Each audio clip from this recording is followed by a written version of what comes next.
Good to see you. Thank you very much for agreeing to participate in this webinar. We are looking forward for your presentation. I love your talk. Okay. Happy to help out. It looks like you have very much people already. Yes, hello. Already. So let me introduce you Dr. Alessandrini and Dr. Acosta. Dr. Alessandrini is from Buenos Aires, and Dr. Acosta from Medellin. Probably you met her in Mexico last year. And they also agreed to participate in this webinar as moderators. So for moderating questions and comments after your presentation, Paul. Thank you very much. Hello, Paul. How are you? Good to see you again. Yeah, nice to see you. How is your wife? How is everything Doing fine, yeah. Are you staying at home as well as we are? I was in clinic today. We're running at more than 50% capacity, so we're kind of, Utah is not so badly affected compared to other places in the U.S. Mm-hmm. Good for you. Thank you, Francisco, for your invitation. Hi, Paul. I'm Dr. Arturo Alessandrini from Buenos Aires. It's a pleasure to have you here in this webinar. Yep, very good.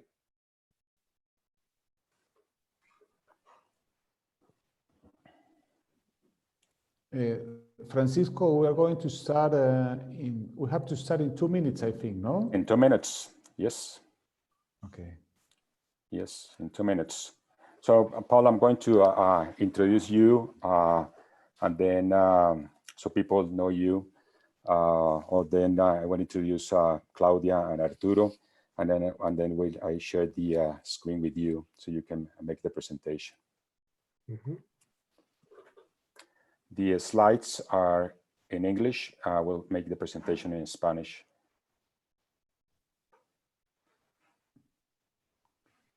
Okay.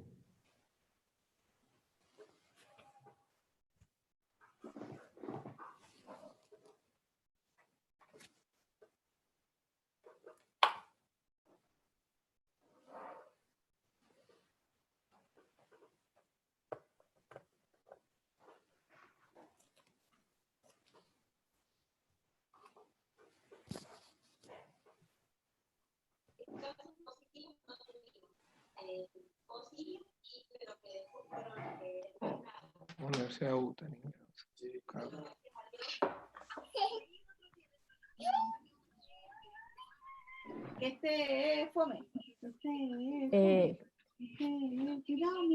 Blanco Araya tiene el micrófono abierto. Aquellos que estén formando parte del chat, les pedimos por favor que apaguen sus micrófonos, y si no, Francisco, vos los podés apagar como anfitrión, ¿no? Sí, eso haremos. Bueno, 6:59.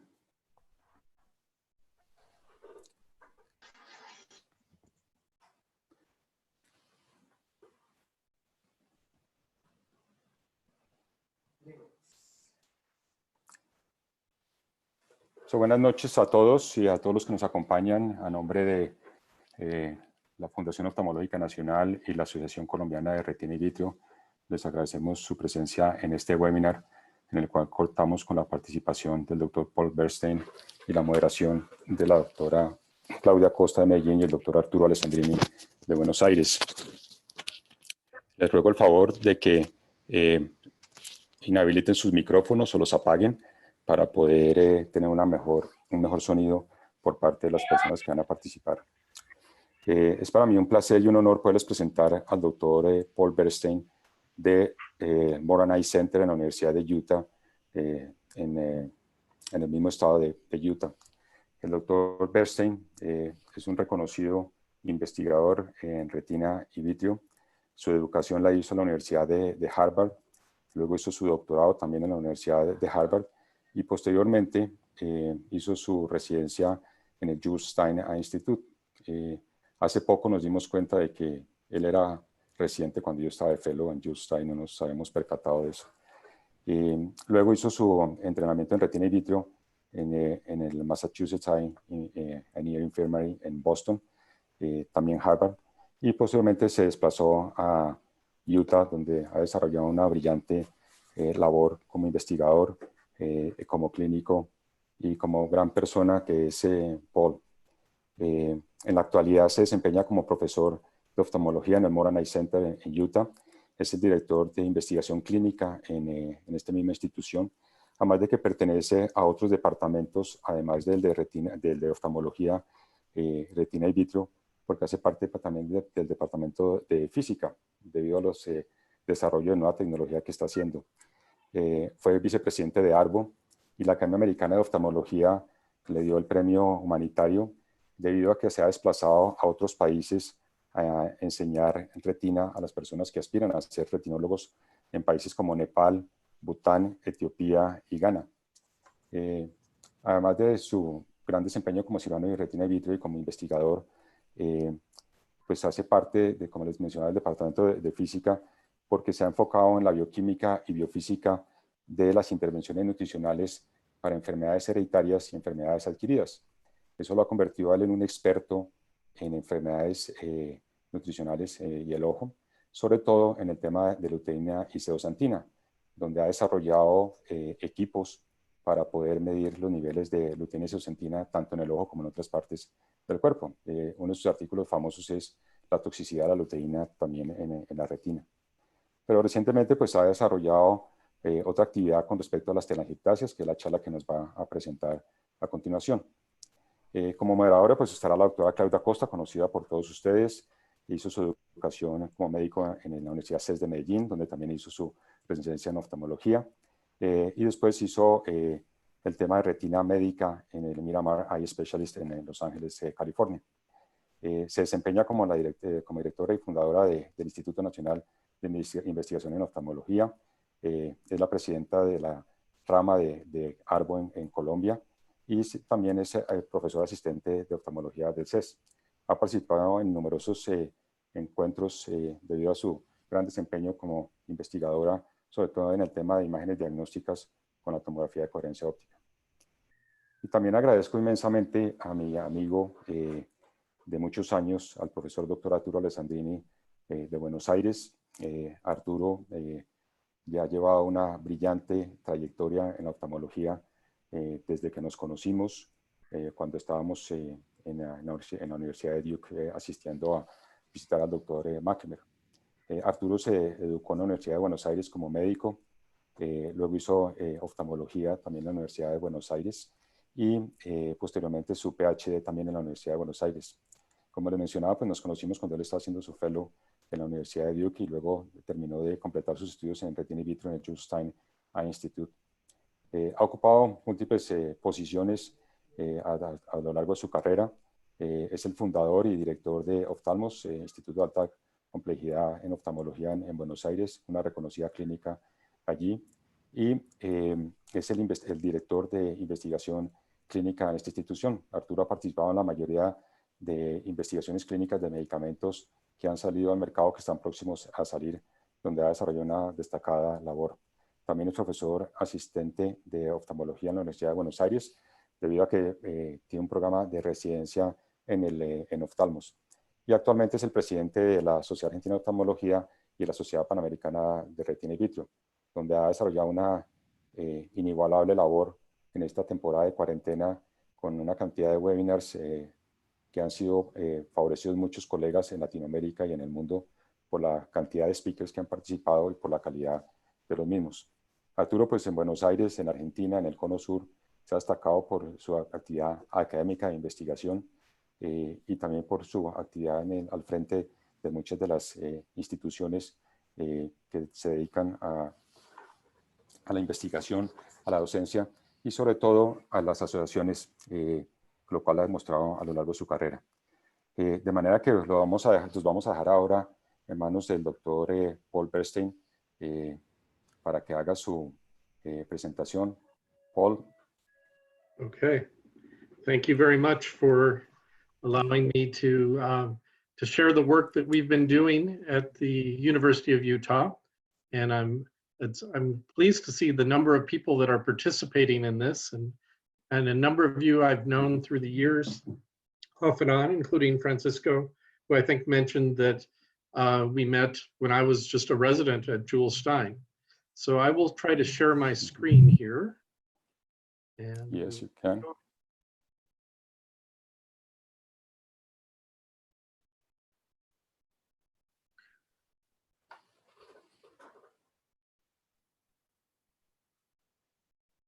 Yes. okay. I think that, does that look good? Yeah, perfect. Okay. So I'm going to be talking today about really 10 years worth of work that I've been doing on macular telangiectasia type 2, MacTel. And this has been a very, very great collaboration with a number of researchers from around the world. And it's a disease that I can freely admit that I did not understand well when I was a resident and an early retina specialist. And I think like many others, we did not have a lot of things to offer for people and did not really understand it. So it's very interesting to see a disease that has been really kind of neglected through all these years become very important in that we really understand quite a bit about how it happens, its genetics, and we now know a way to go forward, possibly on even some treatments for this disease.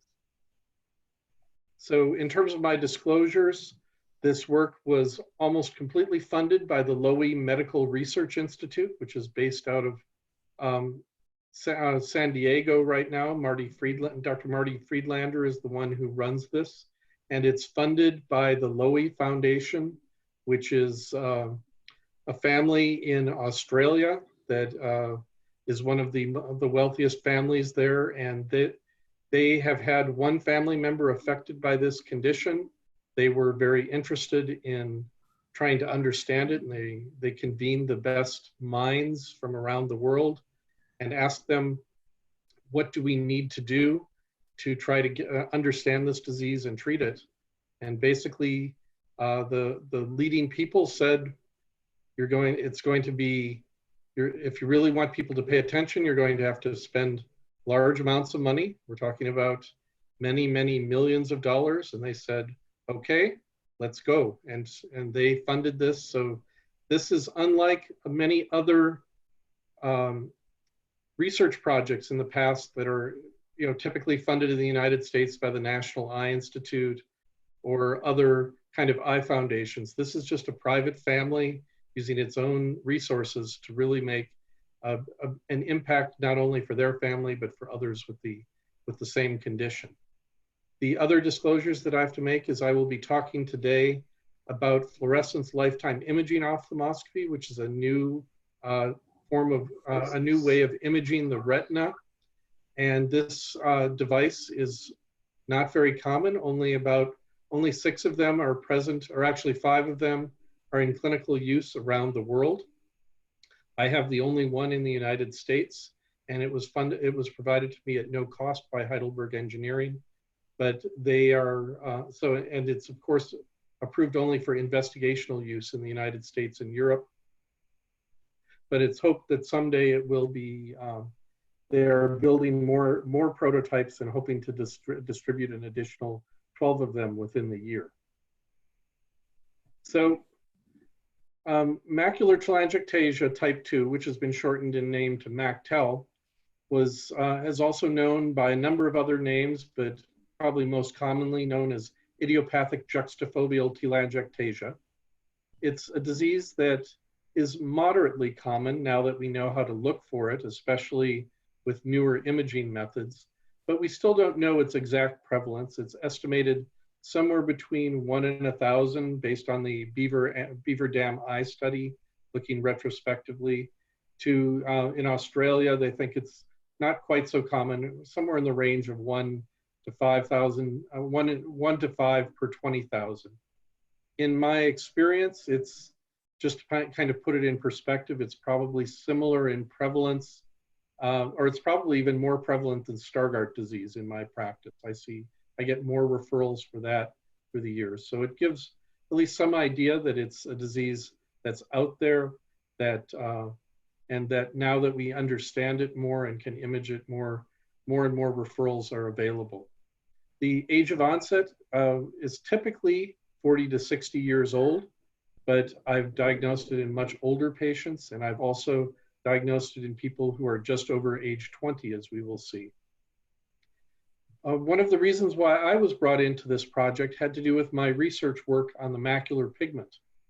It was discovered by Frank Holtz in Germany that one of the earliest signs when they did autofluorescence imaging was a loss of the carotenoid pigment and redistribution into a ring.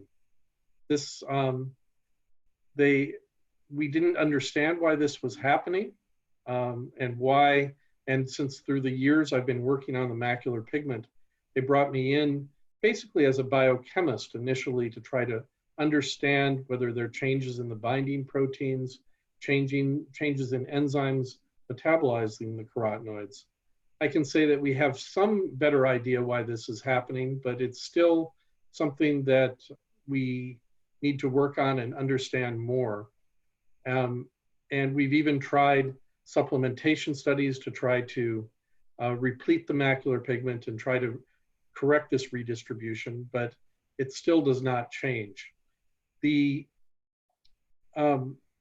So we've been studying that, but other things that we've noticed and that are also early changes with MacTel include graying of the macula, abnormal blue light reflectance. There can be intraretinal crystals.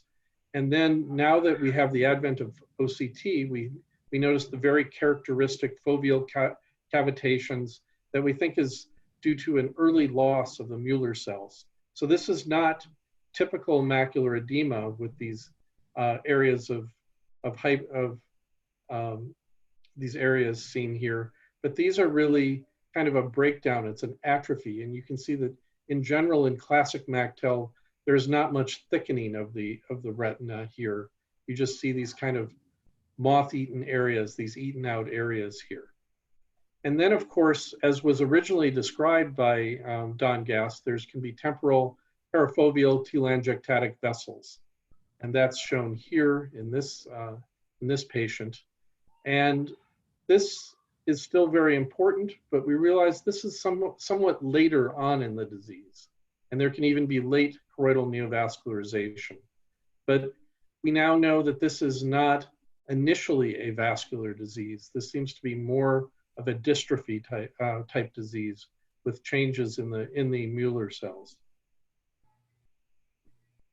So one of the things that when I was working on this project, that another reason they invited me to work on this was to try to determine if there was a genetic basis for this disorder. Originally, when it was described by Gass, it was an acquired disease. There was no evidence, at least at the time, to suggest that it was an inherited disease. But as we started examining patients more and more, there were occasional reports of families, multi-generational families that were reported that showed that they could be multi-generational, and that shown here on the right is one of our families that we had, where we could see not only were there two parts of the family, two relatively distant cousins, we could see that there were multiple generations. We could see here that a father had two children who were affected. And then we could also see here that we would also see an uncle and a nephew that were likewise affected. And they went back, you could go back using the Utah population database and actually trace way back and see that they were really fifth cousins. So this kind of genetic pedigree right here is very consistent with an autosomal dominant inheritance, but with what we call reduced penetrance, where sometimes either due to environmental or genetic factors, what we think would be a carrier of a putative MacTel gene would also be clinically normal, or have only very subtle signs compared to others within the family. We also knew that this was likely to be an inherited disorder from genome-wide association studies, GWAS studies, that were done through the MacTel project, where you collect hundreds and hundreds of people around the world with MacTel and compare them with a control population that's well matched, and look to see if there's certain genetic loci that seem to predispose the people affected with this disease. And through the GWAS study that was published in 2017, there were 3 different loci that were identified at that time. 2 of them were very intriguing, and we will be coming back to this later. We're in a metabolic pathway involved in serine and glycine synthesis. Another one was on chromosome 5, and this was related to vascular caliber. So this gave a lot of evidence that this was probably an inherited disorder. But up until last year or so, when we reported the first genes, no causative genes had been reported. And we knew going into this project that this would be a very difficult and challenging project, because most likely multiple genes are going to be involved, somewhat like AMD and retinitis pigmentosa, that there's not going to be one simple gene causing this like you would see, say, in Stargardt disease or Best disease. And that it was going to be very complicated to try to figure this out, because there's evidence of reduced penetrance. And there's also late onset. So patients, if they're too young, they may have a putative MacTel gene, but we don't know that yet. We'd have to let them get older to 30, 40, 50 years old. So we formed in collaboration with the MacTel project, the Utah Center for MacTel Genetics. And we became the center of this mainly because in Utah, we are an excellent place to be doing genetic studies. And that has to do with the fact that in Utah, we have, because of the large Mormon population here, we have very large families, and we have, and they are fairly close knit and tend not to leave the area. The other thing that we have is we have access to the Utah population database.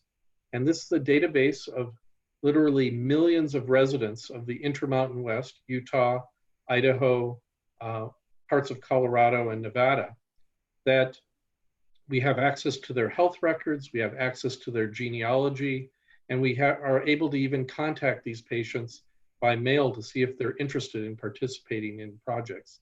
So this is very good for matching up, taking patients from the clinic, putting them into the Utah population database, and seeing if some of their distant cousins who they may not even know, have never even met, may be also having the same condition.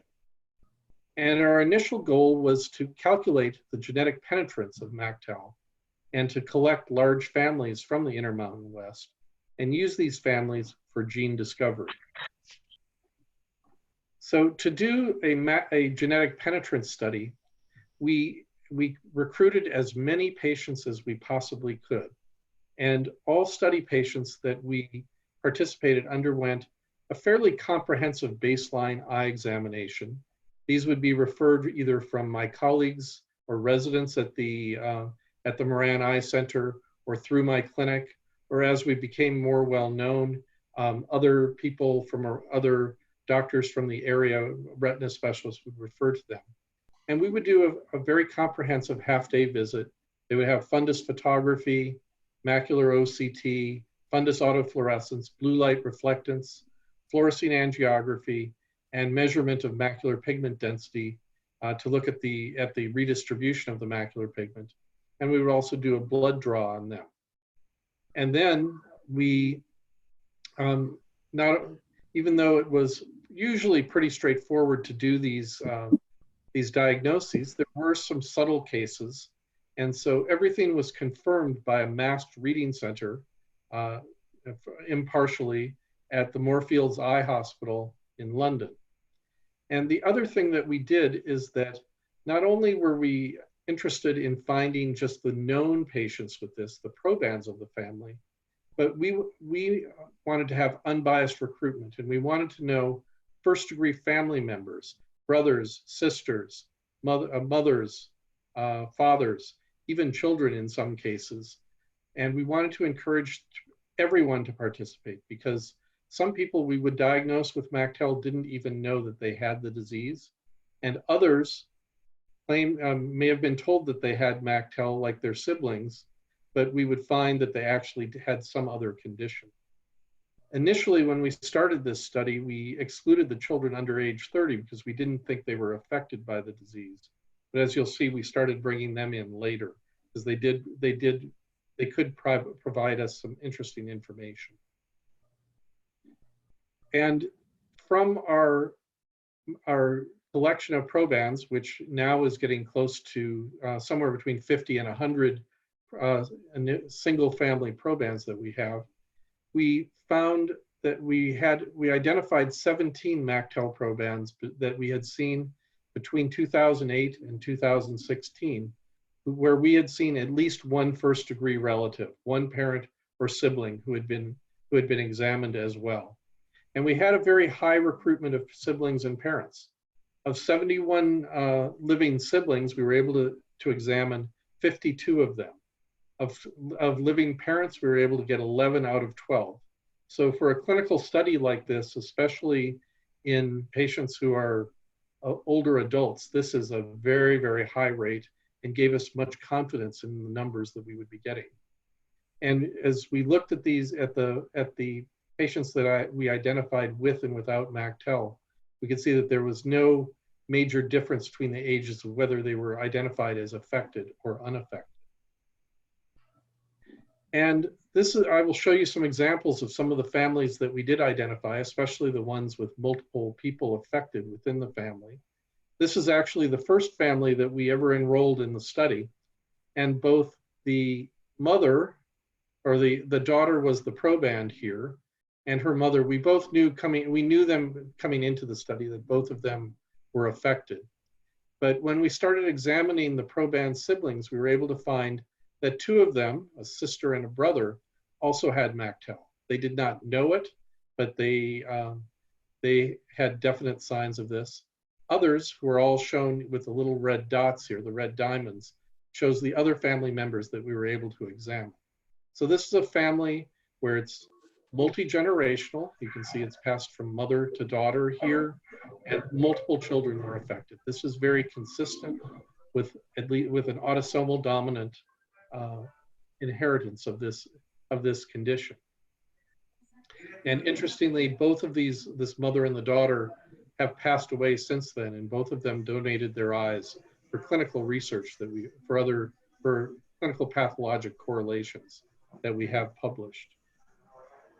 These are other families that we found, again, where we had multiple generations, a father, two daughters affected, half of the children were affected. And this is a father who actually, he had 20/20 vision, actually refused to come down. We had to go out to Idaho and see him, and we found that he had MacTel. These are more families where we found siblings that were affected.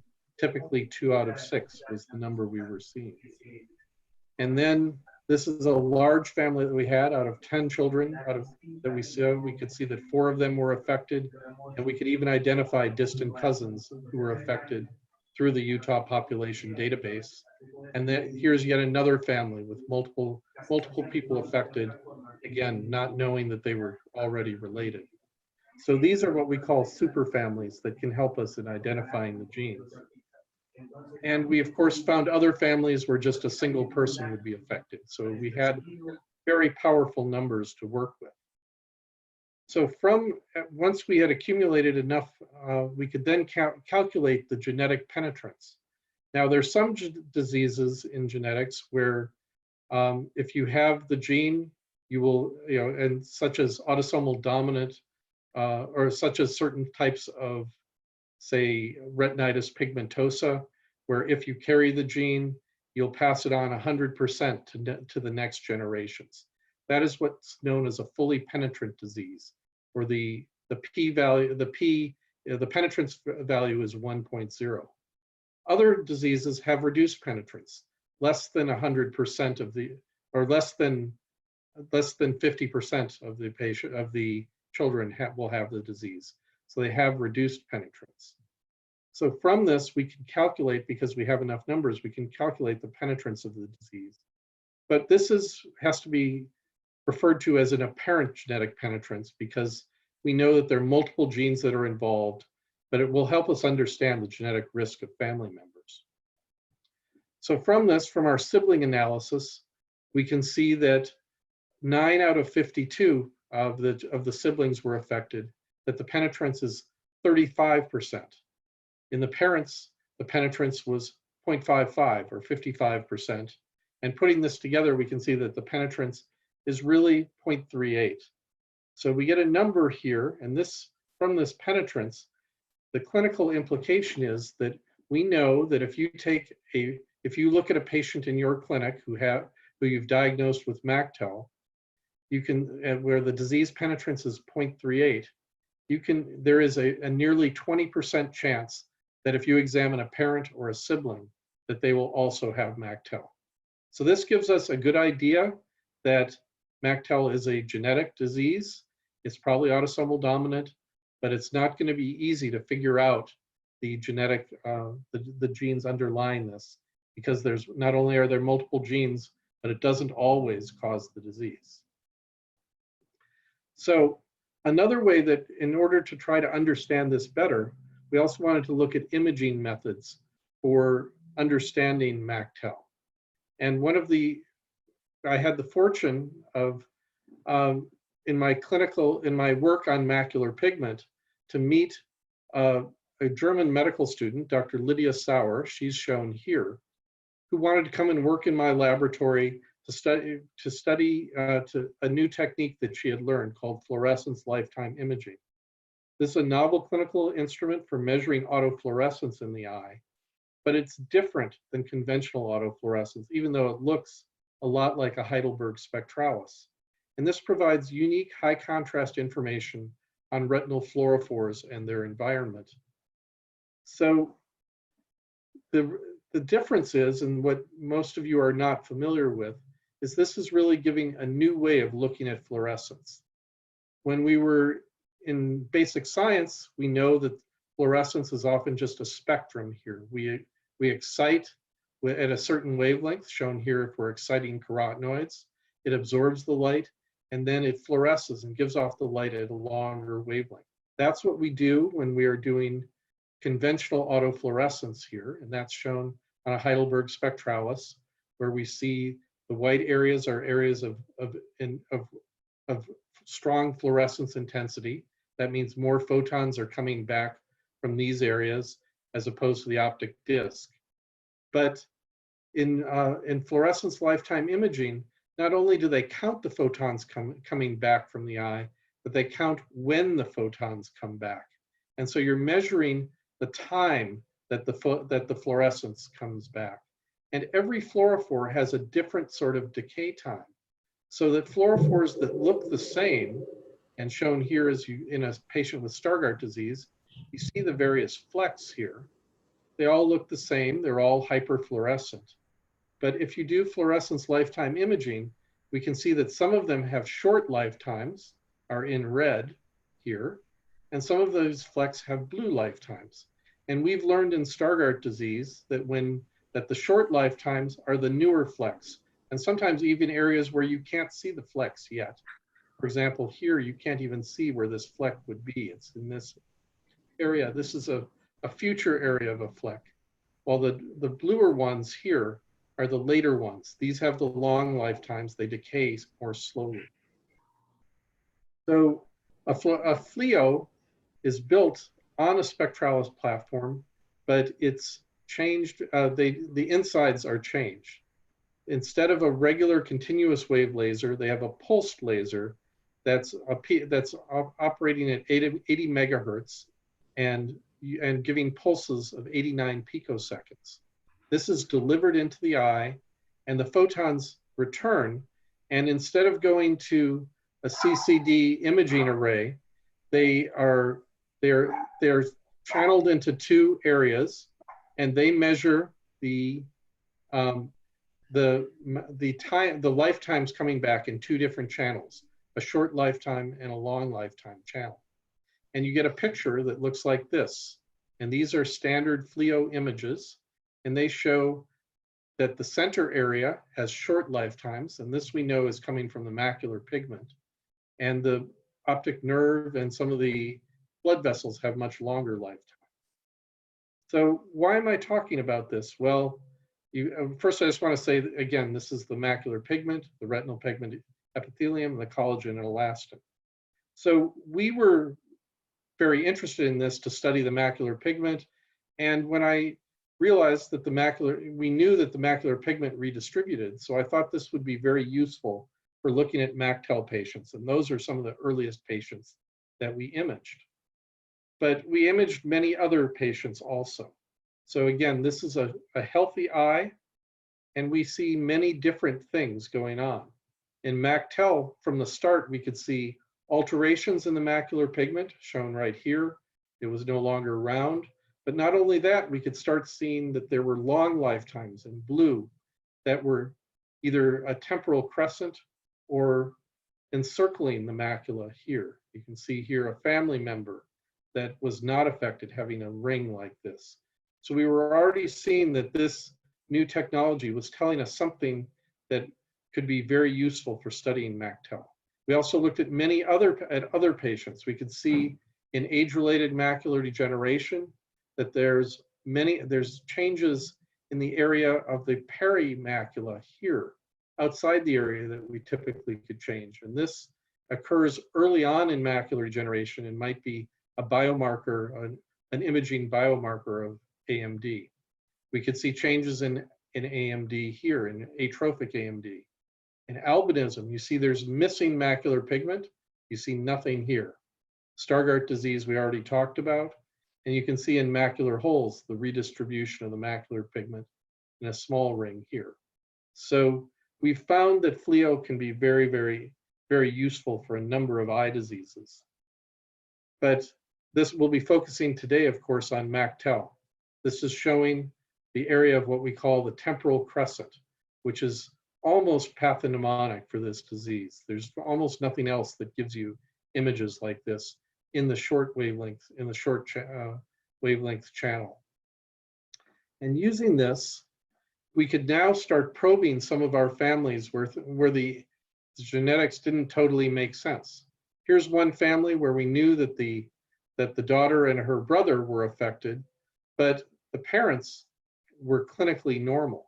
But when we imaged everyone with FLIO, we could see that there were definite changes. The daughter here had the ring of of long lifetimes here, very typical for MacTel. The father had what we consider a normal FLIO image, nothing going on there. But the mother, even though clinically we saw nothing on fluorescein angiography, everything else was starting to form one of these rings. So we would, if in this family, we would think that she is most likely carrying a gene. And we even were able to look at her sister and see that she also had these changes. So FLIO could be very useful. And we could go back and look at another family here, the one where we had the father and the uncle, or the nephew and the uncle who were affected. But we could then look at the father in between, and we could see that the proband had the MacTel signature, the uncle had the MacTel signature, the mother was normal, but the father was again had not only had lost his macular pigment, but was starting to form one of these rings. So again, we can use this technique to start looking at these families. And so we then decided that we could start bringing in the children of our families and look to see if we could identify if some of them had the precursors to MacTel. And indeed, we could start seeing this and saw this is again a clinically normal patient, but we think would be is a child of a MacTel proband, and we think would have a high likelihood of having the condition, while this family member did not. And we examined 33 unaffected MacTel children, all under 40 years old. And we could see this pattern in almost 40% of these patients. We could see these again in even in some of the older children. We could see it in some of the siblings and parents who were clinically normal. We could see these changes. And of course, we saw it in every MacTel patient and we did not see it in the healthy controls. So again, this is more evidence that MacTel is an inherited disease and that FLIO can be useful in building out families into the next generation. So in terms of MacTel FLIO, we think that FLIO is a powerful tool for imaging MacTel, and that sometimes the abnormalities are the only signs of MacTel in these families, and that somewhere between 36 and 40% of asymptomatic children have this signature, and we're following them every 1 to 2 years to see if they develop MacTel in the future. We're trying to develop automated analysis for FLIO, and we think that FLIO could play a key role in expanding some of our MacTel families and identifying the genes. So now in the next part of my talk, I'll talk about how we have used the various techniques of looking at the genetics and looking at large families and trying to get, and using FLIO to get at the first genes that will help us understand how and why MacTel happens in at least some of our patients. So this is a family shown here that was very interesting, and a patient that I first saw. He was referred to me as 21 years old, and he was referred to me by one of my colleagues as a possible cone dystrophy.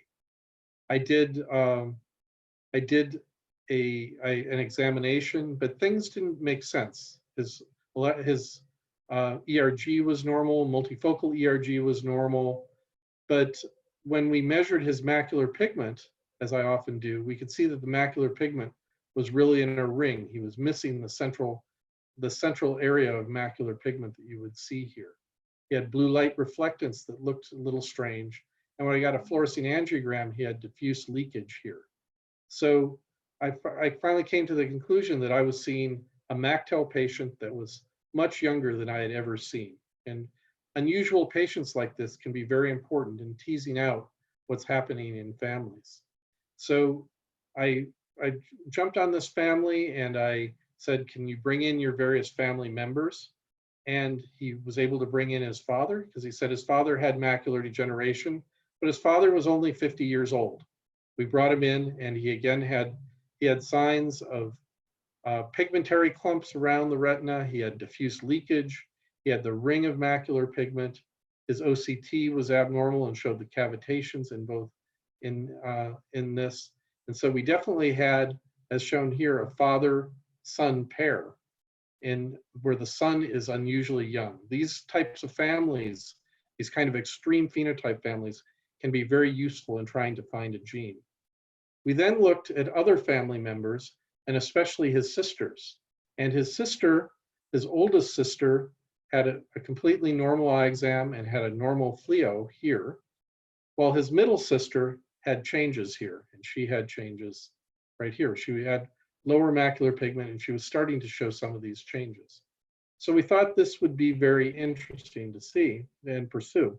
The other thing that was very interesting in the family when I looked at this is this family also not only had the MacTel in a father and a son, but they also carried the diagnosis of Charcot-Marie Tooth syndrome. And the people who were affected were the father, the son, and this sister, the one who also was showing signs of MacTel. So Charcot-Marie Tooth is a peripheral neuropathy, and we thought that we would be, and so in conjunction with Rando Alekmitz at Columbia University in New York, we sent the sample for whole exome sequencing, and he came back to me and said, this isn't Charcot-Marie Tooth syndrome, it's something even rarer. It's a condition known as hereditary sensory autonomic neuropathy, HSAN1. And there's a mutation that he said is definitely found and co-segregating in the family in a gene called SPTLC1. So we were talking about how rare MacTel is, but HSAN1, or HSN1 as it's sometimes called, is very rare. It's a 1.5 million disease. And many neurologists are not familiar with this disease at all. It's an axonal neuropathy. They have problems with pain and temperature. And many of these patients who have this condition have to have amputations because of repetitive injuries. In fact, the father in this family had had both hands or both arms amputated due to burn injuries. And so this was at least a very intriguing possibility that this could be associated, that this neuropathy could somehow be associated with MacTel because it was co-segregating. And we also know that serine palmitoyltransferase is the gene encoded by SPTLC1. And if you remember before, I told you that serine is one of the serine-related genes were found in the GWAS study, although this particular gene was not because it's so rare.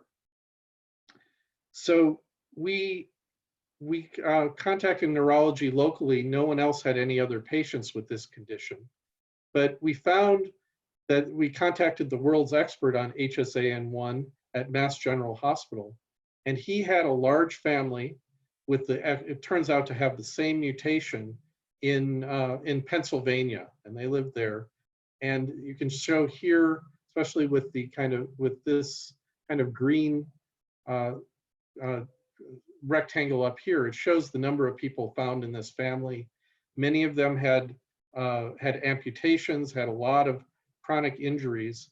And we asked him, well, do they have any eye problems? And he said, we never asked. We don't know. As far as we know, they don't have any eye problems. But we went through our database, and it turns out that one or two of the family members were known to have MacTel and had already been enrolled in the worldwide MacTel study.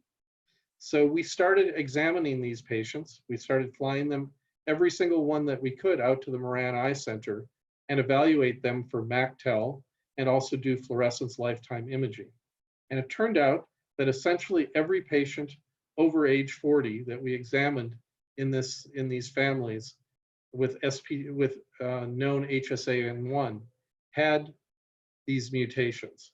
So we felt very confident that we were finding this strong association. This was, I think, 80 to 90% of patients that we examined had this mutation. We also had, at the same time, we learned almost simultaneously that there was another mutation in a gene called SPTLC2, which is the other subunit for this same enzyme. And that's shown here, which is another independent convergent pathway, convergent information showing that that MacTel and this condition are very, very strongly related. In fact, out of a total of 14 HSAN1 patients we examined, 13 of them had MacTel or had the MacTel FLIO pattern. And the one who did not never had a FLIO done. And we suspect that he probably also did. So MacTel and HSAN1 are very closely related. So what can we learn from this? Well, serine, SPT, is involved in making ceramides and sphingolipids. So serine plus palmitoyl-CoA are used to make sphingonine, dihydroceramides, ceramides, and sphingomyelin. This is involved in membrane function and integrity, lipid microdomains, and cell signaling. And that's the normal substrate. That's the normal preferred pathway. If you have a mutation in SPT, in this enzyme, the enzyme becomes more promiscuous. It starts taking alanine as a substrate just as well as serine. But that generates a whole lot of bad deoxysphingolipids. You get deoxysphingonine, deoxyhydroceramide, deoxyceramide, and deoxysphingonine. All sorts of these compounds that can't be broken down. And this is the reason why in HSAN1 they get the neuropathy. And presumably some similar things are occurring in the retina of the eye. And so these are toxic to sensory neurons, and presumably these are also toxic to the retina. If you have this mutation, you get alanine is used and you get a lot of these deoxy compounds. We then asked, well, we know that this mutation is not common in MacTel, in garden variety of MacTel, but is this pathway still disrupted? And it turns out the answer is yes, especially if we compare MacTel patients and control patients. not only are the serine levels somewhat lower in MacTel, but significantly, MacTel patients are much more likely to have these deoxysphinganines, these toxic compounds here, especially the ones shown in red are our HSAN1 patients.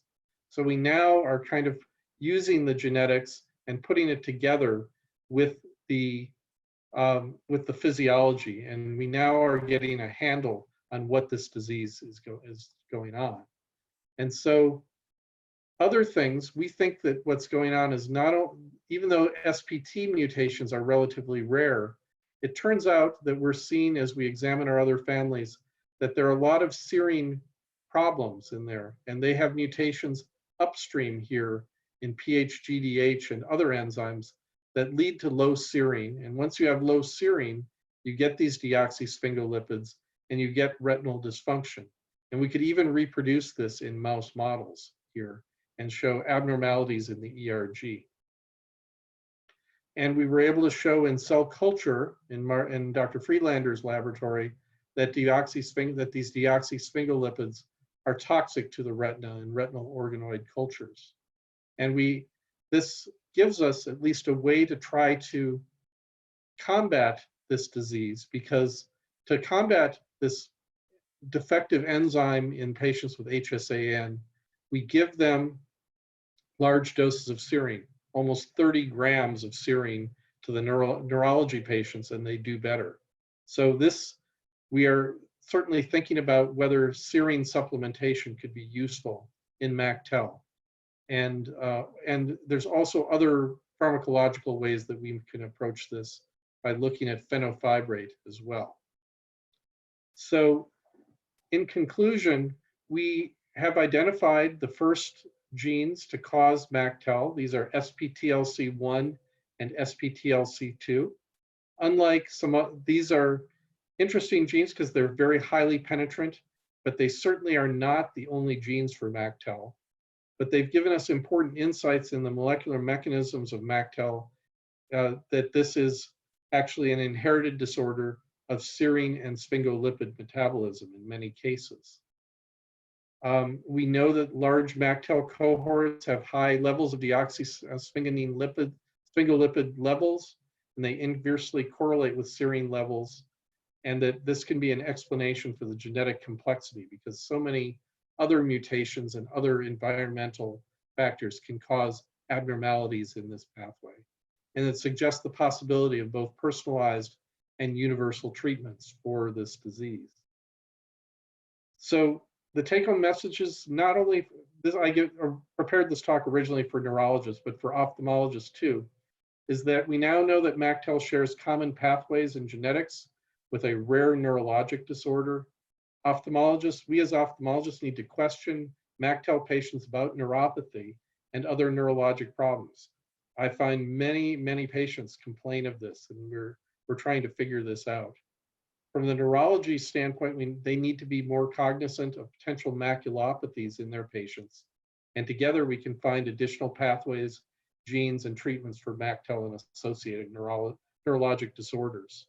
And so in the last few slides, I can just show other families that we're working on that don't have apparent mutations in SPTLC1, but have neuropathy. This is an orthopedic surgeon who had to retire because of severe neuropathy, and a number of his family members have at least some low neuropathy and some suspicious signs of MacTel.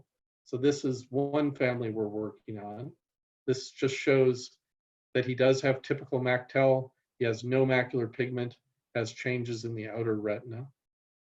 Another one that we're working on is we find an association with early onset Parkinson's disease and some very aggressive MacTel. Again, and we're trying to see, we now know some of these mutations, and we're trying to see if this can be helpful in sorting out other possibilities of how MacTel is happening. We have another family with myotonic dystrophy and MacTel. So yet another neurologic problem. So I'll finish up here with about 10 minutes of questions, but this has been a very exciting project to be working on through all of these years. it's been, you know, I have to thank the people at the Lowy Medical Research Institute and Marty Friedlander's laboratory for supporting the genetics work, supporting the macular pigment work, and really getting into the metabolism, both at in his laboratory and at UC San Diego with Christian Metallo. Rando Alekmetz has been a long-term collaborator through the years and has been doing wonderful work in figuring out the genetics. And then of course, the many people in my clinical studies group and basic science research group and our other collaborators. So with that, I think I am done and I'm happy to take questions. Well, thank you very much. I will be always grateful for you for this presentation. This amazing job and amazing work that you have done throughout these years. And I guess I'll stop the share so I can be back on the screen. Okay. Yeah, and yeah, good to see you. And now we are open for questions. Claudia and Arturo are going to moderate the questions. We have several questions here from the public, but before that, I want to ask you, Paul, a question. And as you told us, MacTel is not a vascular disease anymore. It's neurovascular, more neural than vascular. And also, we can do diagnosis of MacTel even before the MacTel is clinically apparent. So my question is, as you had been using FLIO for MacTel early diagnosis, do you think that in the middle term or short term, we can be using this technology to do more diagnosis in other retinal diseases or even in neurological diseases like neurodegenerative diseases? Yes, so I think, you know, FLIO, we are studying, we're still learning a lot about what FLIO and some of the more common, you know, things like OCT and other imaging. But I think autofluorescence and conventional autofluorescence is very interesting. We are using it in some of our studies looking at Alzheimer's disease and other, you know, there's a lot of interest in using OCTA, and I think autofluorescence and FLIO can be very good for some of these other diseases to be looking at. So as FLIO gets more widespread, I use it to look at any sort of interesting patient coming through. And it just shows that adding a new dimension to our imaging can be very helpful. I have a question. In our clinic with our patients, what is the follow-up that you recommend for our patients with MacTel? Okay, so with MacTel, I see them typically, you know, I would see them every 1 to 2 years it depends, of course, there's so many different degrees of MacTel. We're seeing some people who are very early in the condition, you know, still may have 20/20 vision and not very many complaints. There are others that are much more affected and will want to be seen earlier. We have, our interventions, of course, are not very good. We have, unless they develop choroidal neovascularization, anti-VEGF doesn't seem to be working very well. We are part of the NMT CNTF implant studies, which we think is very promising for where we implant the neurotech device that secretes growth factors, the CNTF growth factors, and at least in had a positive phase 2 trial. I see those patients obviously every 3 to 6 months. We're following them with FLIO, and we will hopefully, we're still enrolling, so we will not have a readout for another 1 to 2 years right now.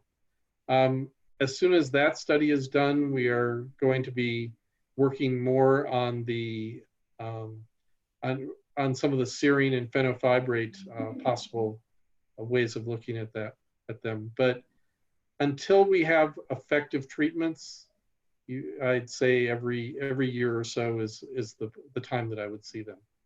Okay, thank you. And so the only indication for anti-VEGF is the presence of neovascularization. There is no another indication for the uses of anti-BCA. Yeah, I certainly have not seen much success of anti-VEGF. I mean, it's very tempting when you see the cysts and cavitations to try to treat them, but there have been no prospective studies showing that that actually modifies the course of the disease. So. And there is another interesting link here, because you were telling us that in MacTel we have deoxythioguanine high, and also it is high on diabetes type 2. Yes. So do you think that is there any pathway there to go deeper into the treatment of diabetes retinopathy in the future? I think we do want to look at that, yes. And we are starting to look at those pathways and modifications of the pathways. Even in some of the neurologic diseases we've seen, in Down syndrome, other ones, these are recurring problems, and it's very good that you pointed out the diabetes connection. And there is an underlying, I didn't talk about it much today, there is even an underlying connection, or there's a connection between diabetes itself and MacTel. We see, I would say, more than half of my patients with MacTel have mild type 2 diabetes. So there is, I think it needs to be explored more. And that was, you know, by bringing this into focus, you know, we are collaborating with more and more people who are working in this field. And there is also an interesting finding is that when you have the deoxythioguanine levels high, you also found that there is a loss of the ellipsoidal zone. So it's nice to see how you mix like the findings in the lab with the images that we have. So we ophthalmologists have a huge tools imagining the eye for neurological diagnosis as well. Yes. Sorry, Claudia, go ahead. No, I was gonna start doing the question from the chat, but go ahead and then we can do that. What are the most common neurological disease associated with MacTel? What is the most common disease? Neurologic? Neurological disease associated with MacTel. Yeah, I think it's just kind of general neuropathy. That's, you know, the most common one. The most definitive one is the HSN1. Beyond that, you know, we're still exploring. I think that there's, as I mentioned, the Parkinson's seems to be something that at least the early onset inherited Parkinson's disease. The main thing that I can say is now that I ask about neuropathy, I would say that at least half of the patients do complain of neuropathy, and some of them are very profound neuropathies, enough that they've had to quit their jobs, that they've had already EMGs, electromyograms in the past. But we don't know enough about these other neuropathies. I think they're not as well diagnosed, and I think they're puzzling to the neurologists, but we have to work with them and talk more. But I do encourage the audience, ask about neuropathy. It's just it's surprisingly common. And these are, even though these patients are diabetic, most of them are so mild you wouldn't expect them to have that degree of neuropathy with their diabetes. So there is a question here in the chat from Asdrubal Moreno regarding prognosis. Is there any difference in the is there any difference in the penitence group? Can we consult some patients based on genetic studies, or there is no rule besides entering in a clinical trial? Okay. Can you say, I missed part of that question. Say it a little slower. He wants to know if there is any use of genetical study in the patients for prognosis, or if it's only good for getting to a clinical trial at this point.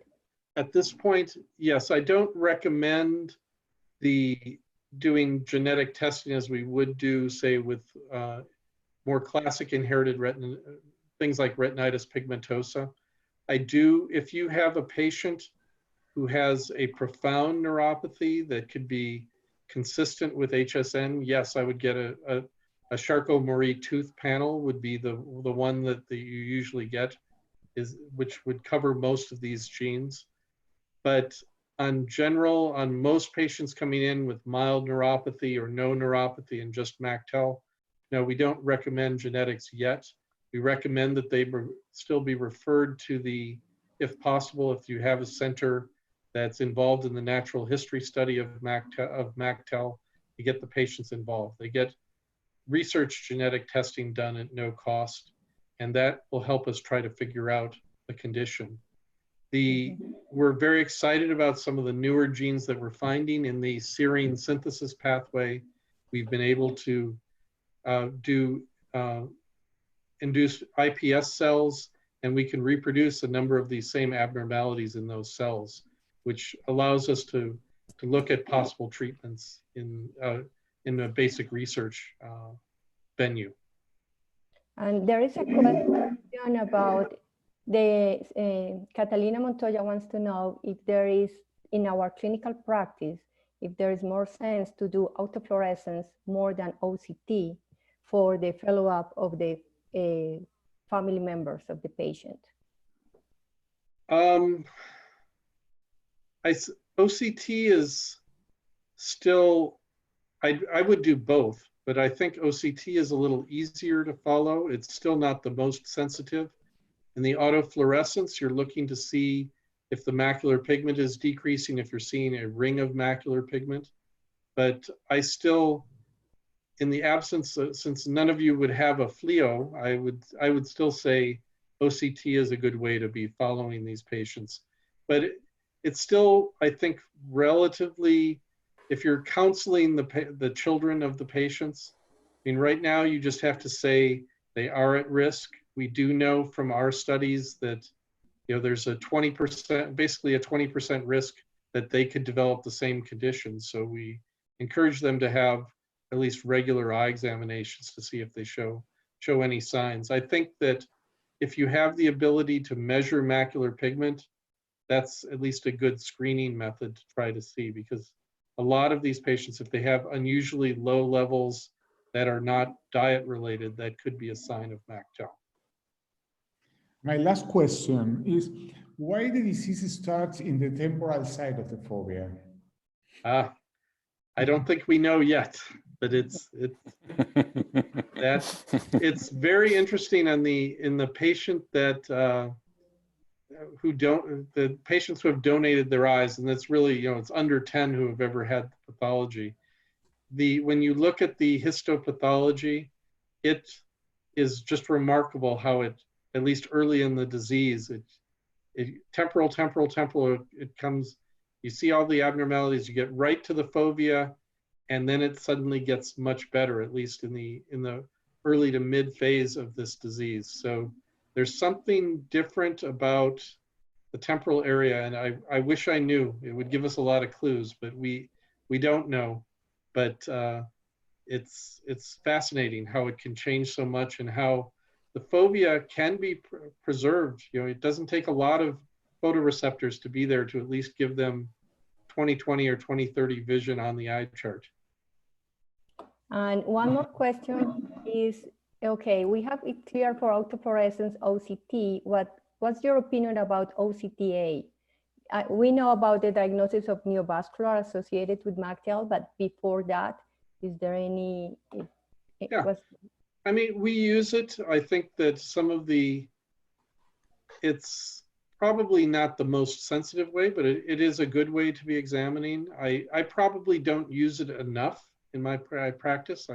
We're trying to do it more, but it's certainly less invasive and less, than doing a fluorescein angiogram on patients coming through, and so quick.